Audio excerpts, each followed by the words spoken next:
Indie hacking is the future for software engineers. You build a tiny startup, make millions, and travel the world. At least, that's the blueprint influencers keep selling us. But if it's really that easy, why isn't everyone doing this?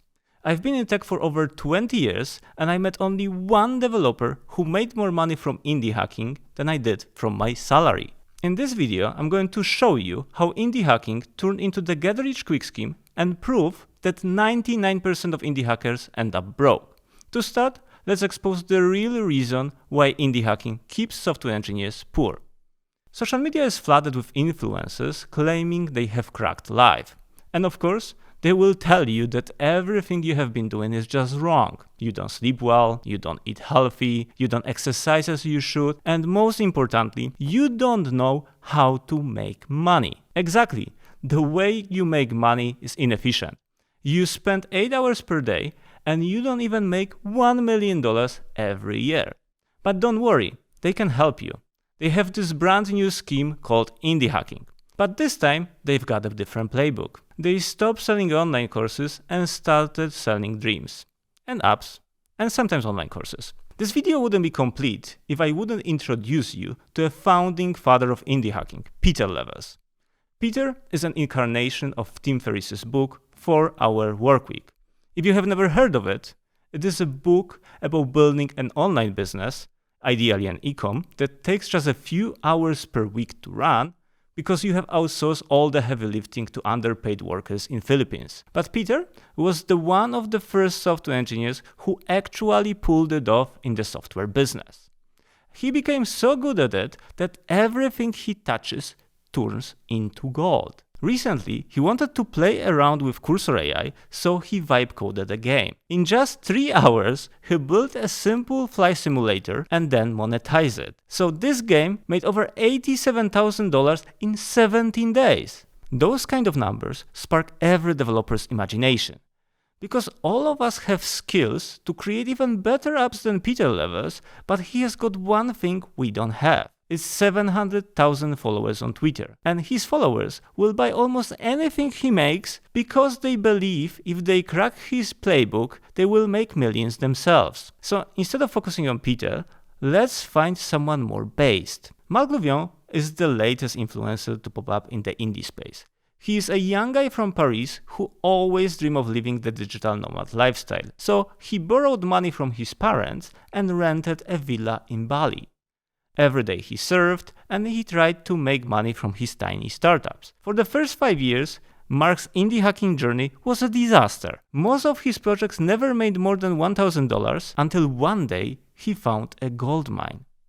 He realized that he isn't alone. Every developer dreams of becoming a millionaire by starting their own startup. So Mark built Shipfast, a tool that helps software engineers to create startups from tiny puzzles. Shipfast was a massive success. It made him over $1 million in the first year, so it was clear to Mark that he must start selling shovels, because we are living in the gold rush. His next move was starting a YouTube channel and creating an online course for aspiring indie hackers. The rest of the story isn't important, but there is one thing Mark exposed. Everyone who builds their startup using Shipfast can choose to publish revenue on a leaderboard. Basically, it's supposed to be a free marketing tool for his customers, so other indie hackers can discover your project and maybe even buy it. Win-win, right? Mark made sure that everything is fair, so the revenue data comes directly from Stripe accounts. It means it's impossible to fake it. #built in public. By the way, if you have never heard of Stripe, it's the most popular payment system amongst indie hackers. I checked Shipfast leaderboard to find out how much indie hackers actually make. And honestly, at first I was astonished. The leaderboard hits you with spectacular results. The first project makes over $170,000 per month. The second one, $42K per month. And the third one, $27K per month. It is just mind-blowing, so every developer starts to picture themselves in a Lamborghini or a penthouse in Dubai. But that mirage doesn't last long, because once you scroll a bit further down, you will realize that most projects don't even make $1,000 per month. Shipfast leaderboard shows only the top 25 projects, so let's look at the very bottom of this list. every project below the top 20 must make less than $2,000 per month. Just look at this screenshot. I took it on the 31st of October 2025, basically the last day of the month, and that's the grim reality of indie hacking. Only the top 0.1% of indie hackers make serious money from it, and the rest can't even afford the rent. And if you don't believe me, let me tell you a story from one of my subscribers. My subscriber started his indie hacking journey in 2023. He built a bunch of projects, and one of them even went viral. This project was a simple icon generator, but it got a massive traction. Literally, it was used by over 200,000 users, but of course, it didn't break the bank. But this experience taught him a very important lesson. Indie hacking takes a massive amount of time, the time nobody has if they have a family. And that's right. If you look carefully, you will find out that most of the successful indie hackers are young guys with the Peter Pan syndrome. By the way, Peter Pan is a novel about a boy who never wanted to grow up. Now, before you start bashing my subscriber's business skills, let me introduce him. This subscriber was Cody, and Cody runs a YouTube channel with over 250,000 subscribers. His channel has over 25 million views, and still he didn't succeed in indie hacking. Mostly because he didn't want to scam his viewers, but still. Cody's story shows us that even with an audience, success isn't guaranteed. But does it mean that you are doomed to live paycheck to paycheck and never retire?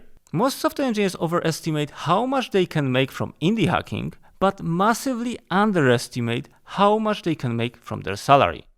If you live in the United States or any European country, you could retire with over $2 million purely from your paycheck. And you don't even need to be overly stingy.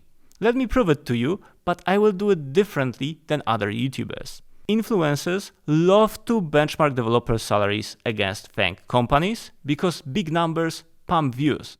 But most of us don't have access to jobs at OpenAI or Google, so those salaries are completely unrealistic. So in this video, I will rely on coding salaries from Germany, and to make it even more based, I won't target the top developers in the country, but I will use the 75th percentile. So basically, I will run the numbers against salaries of senior developers in Germany. According to OfferZen, software developers with 6 to 10 years of experience make about 75,000 euros in Germany. It's roughly $90,000 before taxes. The 75th percentile of developers with more than 10 years of experience, basically senior devs, make around 86,000 euros annually, so $100,000. If you extrapolate these numbers over the course of your entire career and assume that you only invest 15% of your salary, you could retire with 2.5 million euros in your bank account. That's almost $3 million, and believe me, this is a pessimistic scenario. First, I assume that when you turn 45, your salary will drop to 50,000 euros per year. It's almost a 40% decrease. Second, I assume an investment return of 8.5%, which is way below the S&P 500 average in the last 10 years. And that means that most of your dreams are actually realistic. You can buy a house or even a Porsche if you want. In the description below this video, you will find a link to the same salary calculator I'm using in this example, so check it out and crunch your own numbers, because your financial goals might be closer than you think. Imagine how much more you could earn if you went all in on your career instead of falling into online scams. And if you are thinking about quitting coding for good, you should watch this video next, and I will show you why the golden era of coding is still ahead and why software developers will make more money than ever in the near future. So click on the video now, and I will see you there.